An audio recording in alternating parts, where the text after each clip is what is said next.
So the first speaker this evening is Chris Robinson. Chris is the Atlantic Salmon Restoration Program Coordinator with the Ontario Federation of Anglers and Hunters. Working with a counterpart at the Ministry of Natural Resources, Chris oversees the Atlantic Salmon Recovery Team and a lot of the programs that they run, stocking, habitat restoration, research, monitoring, lots and lots of good work. Prior to his current position, he was a fisheries research biologist with Ontario Federation of Anglers and Hunters, and prior to that, he spent 9 years at the Glenora Fisheries Station with the Ministry of Natural Resources. He holds a BSc in zoology from Guelph and a master's in watershed ecosystems from Trent, and amazingly has studied 5 decades of muskellunge growth and reproduction trends, which that's a lot of muskie sex. Without further ado, Chris, if you'll please join us. Thanks.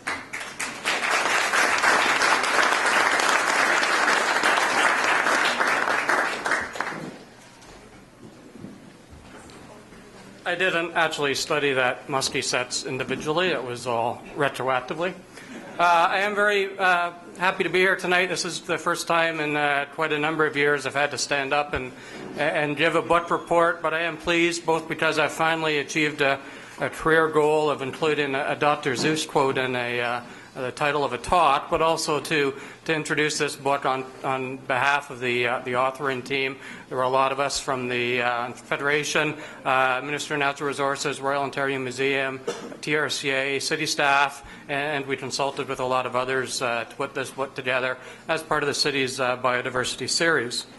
Now, as a biodiversity series, I did want to provide a bit of background on just what biodiversity means. So it's the variety of life on Earth. It includes genetic diversity and ecosystem diversity, which is sort of a combination of habitat and food webs, and multiple species plus species diversity, which is really what the book series is about as well. Now, biodiversity around the world, in Ontario, Canada, and in Toronto has suffered a number of losses and is still under threat, and the province's biodiversity strategy has identified several of those lead threats for what we have here, and you're going to see sort of throughout my talk that these are going to come up again and again, particularly the first few habitat loss, invading species, population growth.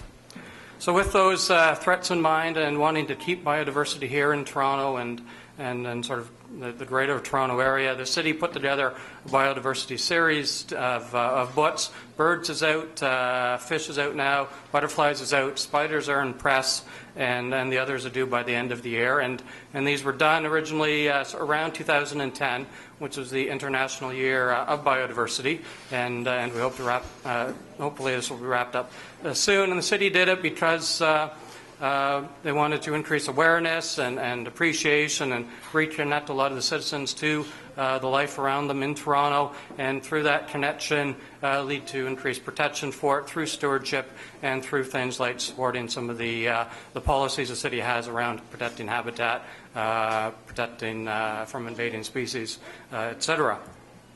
So that's a lot of highfalutin stuff, but in my day job as working with the Atlantic Salmon Program, I go out a lot to talk about Atlantic salmon, what happened to them, what we're doing to bring them back to Ontario, and pretty much everything that happened, or everything that was on that list of threats to biodiversity pretty much landed on the heads of Atlantic salmon. So it does mean I sometimes stand in the street holding a fiberglass fish out, and I also lead school groups, including a lot of city school groups from Toronto, Brampton, Mississauga, out on field trips to release the Atlantic salmon they've raised in their classrooms. I've had what you might call a number of traumatic or biodiversity experiences. I've stood up on Yonge Street at the Summerhill LCBO by St. Clair, and easily half of the people who came by that day thought I was holding a shark. And I had enough time to do a study, and the more expensive the car they drove, the more likely they were to call it a shark. The past few months, past 6 weeks, while we've been releasing classroom fish, we've had a lot of encounters with spiders. So it's probably good the spider book is coming out about next. But we'll be releasing the fish, just sort of like in the picture, and I'll hear cries of spider, spider, spider, and they'll be pointing in the water. And I'll look in the water, I'll look at the kids, look in the water, look at the kids. I'll ask them if they remember how many legs spiders have, and eventually I get the number 8. And I'll ask them to count the number of legs of what they see in the water, and they come up with 6, and so we eventually agree that it probably is not a spider in the water. And similarly, there's a story a few weeks ago about the snake at the GO station in Pickering, and there was a lot of drama about that. And I've been in grade 4 classes in urban areas, and I get asked when I'm talking about Atlantic salmon projects that have also benefited snakes, have also benefited foxes. Do we have foxes in Canada? Do we have snakes in Ontario? So there's often that information gap that's out there. And for fish, we have the additional problem, of course, that they live in a different world. It's hard to see them. You have to really go looking for them. Anglers see them a lot, but you're casually walking by, you won't see them. So I have these 2 pictures up here, and there are a couple of lakes. They just, look like lakes, but the lake on the left is dead. It was pretty much killed by acid rain. The lake on the right is a productive Ontario lake as well. So you can't really see the difference unless you get in there and know what is there, what is supposed to be there. And so that co-author provided this more eloquent way of saying it, but you really need to, if you want to protect things, you need to really care about them. In order to care about them, you really need to know about them. And so that is really the intent of this book. And I do also have one more side note to provide. I actually had arguments with coworkers about this, but fishes is actually a word. If you're talking about a number of one species, you're talking about fish. If you're talking about multiple species, you are talking about fishes. So that's not a grammatical error in the title. So I'm now going to step through the book, not quite chapter by chapter. I jump around a bit, but sort of by theme anyway. So we talk about what used to be here in terms of habitat, in terms of the fishes. We have a pretty good handle on what used to be out in Lake Ontario. So the lake shore has changed a fair bit, and then we end up talking about what's here today. And I don't want to be too gloomy about things like those threats I talked about to biodiversity. Things are still in pretty good shape. We do have 6 watersheds in the Toronto area, 6 streams in the Toronto area, about 320 kilometers of river, and about 150 kilometers of shoreline out there as well. We then do a bit of a fish 101, so we talk about where they live, the different types of ecosystems they live in, the differences between them. We do talk about what a fish looks like, both inside and out, and then we provide a checklist and a spawning calendar, which provides a few more details about some of the species. And then we eventually actually get to the fish themselves. So we have 82 species in the Toronto area. 67 of those are native, 15 are introduced or invasive, and there's another 10 that have been lost from the Toronto area. The book does have quite a few illustrations provided to us by Charles Weiss for the book, including this nice one of an Atlantic salmon, which leads us into the unofficial fish of the city. Each of the books has an unofficial bird, butterfly, spider, etc. So even though I'm a bit biased, I think Atlantic salmon can get the title quite legitimately. They're very important to First Nations people. They're very important to European settlers when they arrived 350 years ago. And that they were pretty prominent here. The promoted settlement of southern Ontario. There's this, before we had a farm system set up, there was this ready supply of fish that moved into the streams every fall and were pretty easy to catch. We named places after them. The value of your property depended on whether or not you had an Atlantic salmon stream running through it. People who worked in mills or were farm hands would often stipulate in their contracts how often they could be fed Atlantic salmon, because otherwise they'd be getting it 3 days a week, or 3 meals a day, 7 days a week. And what the Europeans found here, having many thousands of years history with Atlantic salmon back in Europe, they considered to be the greatest freshwater population of the species in the world. However, they were drawn by the 1890s, and it's not a modern discovery to find out what happened to them. People knew what was happening to them as they were disappearing.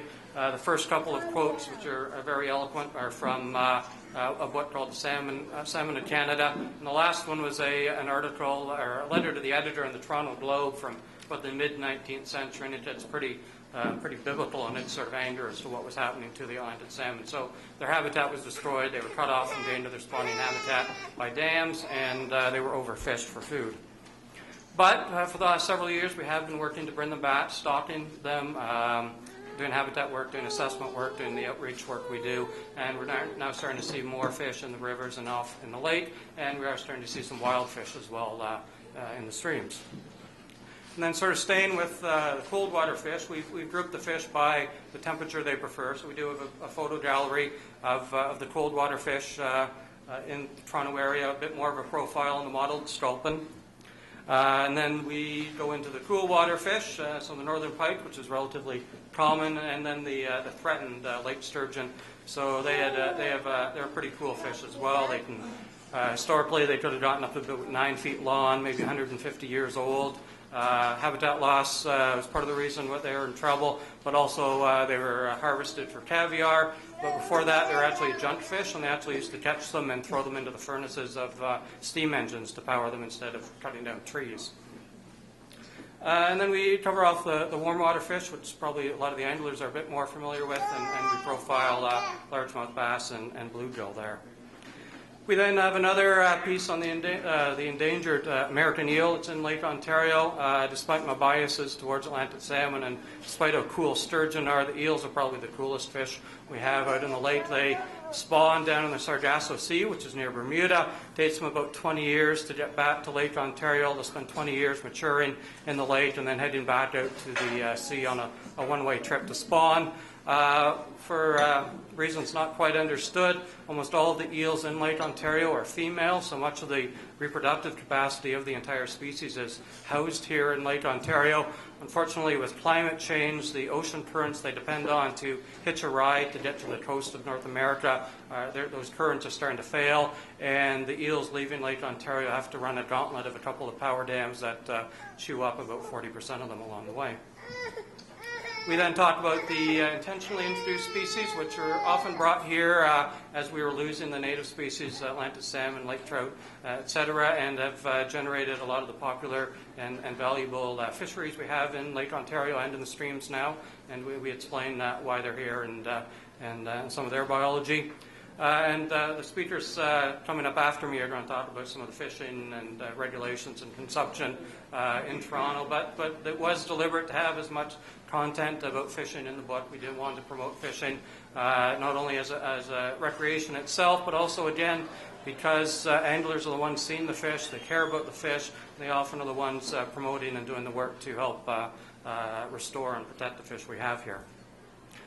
We then move on to threats, and then there's a pretty big piece on invasive species and another one on urbanization. And urbanization really encompasses a lot of things, so that's habitat loss, population growth, pollution, and things like that. That picture in the bottom left is what happens to the Humber River after a good rain. That's all sediment flowing out of the mouth of the Humber. And we and then talked about what is happening in Toronto to help the fish there, a lot of the policies that are going on, a lot of the actions that are going on, and this is one of the biggest sections of the book. And again, it's there deliberately. We had the Fish's book is the biggest in the series, and we still did cut a couple pages down to get it to 80, but we did want to keep all of this here, despite pressure to cut a few more pages, because it is really important, because this is what's stopping that habitat loss as a threat to fish in Toronto. And from there, the book winds into how individuals can help as well, both by action and by supporting policies like this. So you can get the book from City of Toronto Public Libraries. There are a number of copies available from Meg at the back, and you can contact her.